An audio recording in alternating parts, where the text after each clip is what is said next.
Hey folks, this is Vince with Dad's Gaming Addiction, and today we're going to quickly check out High Seas, High Profits. This is a game that's coming to Steam on March 31st, 2025. This is a preview build, and thus everything that you're about to see is subject to change. Not all of the features were in my preview build, so I couldn't show everything off. Free play, for example, is currently disabled, as well as 5 different difficulties. Now, the game does boast 10 different difficulty settings, but everything past D0, which is the normal one, just makes the game harder. So it's just weird, like there's normal, and then there's 9 harder settings. I would have preferred like a very easy to normal, then to very hard kind of slider or scaling kind of thing. I don't like when games like, oh, here's the normal way to play it, and then there's like 30 ways to make it harder. Now, how about if you're going to do that, then give me 10 ways that I can also make it easier for us casual people. But that's just me. Anyway, like I said, preview build. I'm hoping the developer adds those easier modes later, just for casual players. So this game reminds me a lot of Patrician. Patrician is a series of games where you're in command of a ship at first, and you're pretty much going around buying low, selling high to different towns. And then over time, you upgrade your fleet, and that's essentially the game, just creating this empire.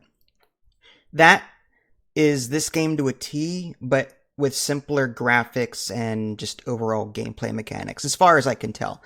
In town, I mean, you've got your own town, but like your home city, but you can influence other cities as well.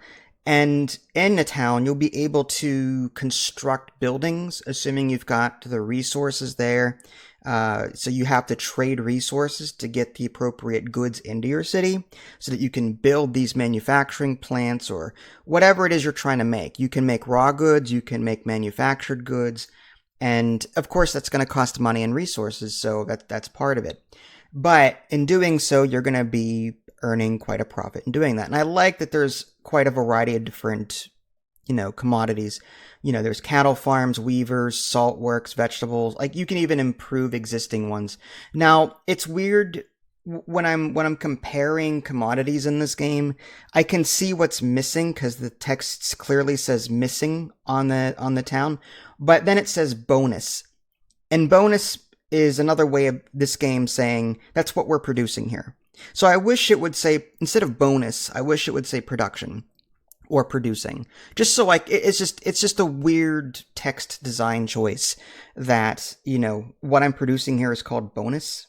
It's just, I thought that was like, if I delivered those things here, I would get a bonus for delivering it there. That's what I originally thought. And then I'm like, well, then why is this star next to this commodity name in the trade menu? No, that's what the city is currently producing. So it's not really a bonus. It's what it's producing. So that's just a weird UI design choice.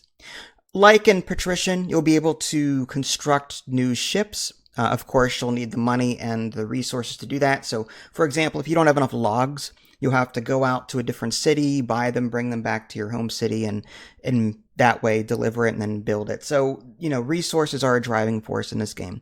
And at first, the UI was a bit confusing with the trade stuff. I didn't know exactly what I was doing. To the left of each commodity, there's a graphic, and it shows you what the standard price should be.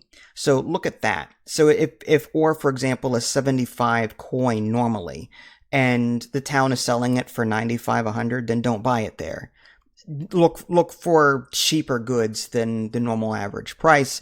And then again, you can go to the world map and then hover over a city, and you can see what it's missing. And you can also check to see what it's producing via the bonus text, which again seems silly to me.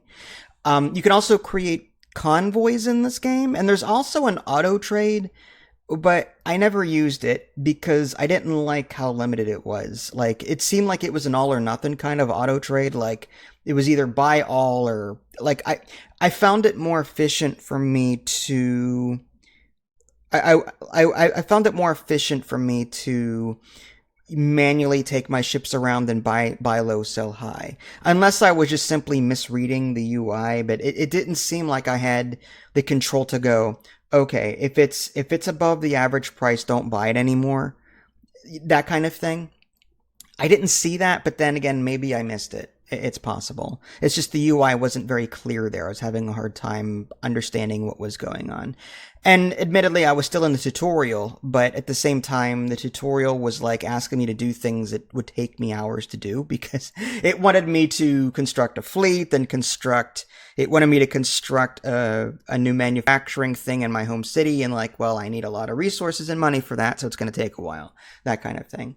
And combat in this game is also weird in the sense that, like, it gave me the warning that I was, like, up against a pirate. And I thought I could take direct control, so I hit fight, right? And then when I hit fight, nothing happened. So I hit next turn. This game can either be turn-based or real-time, depending on what you choose in the options menu.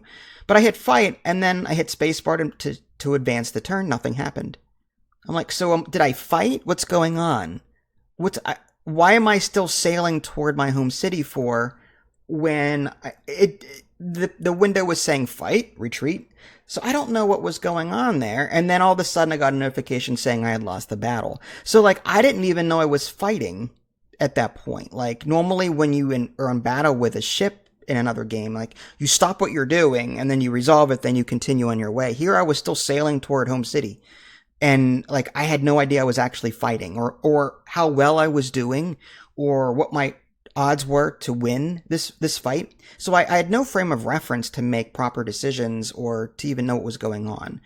So like I like what this game is doing, but at the same time, numerous aspects of it were confusing me, mainly because I couldn't understand what the UI was telling me or just weird design choices.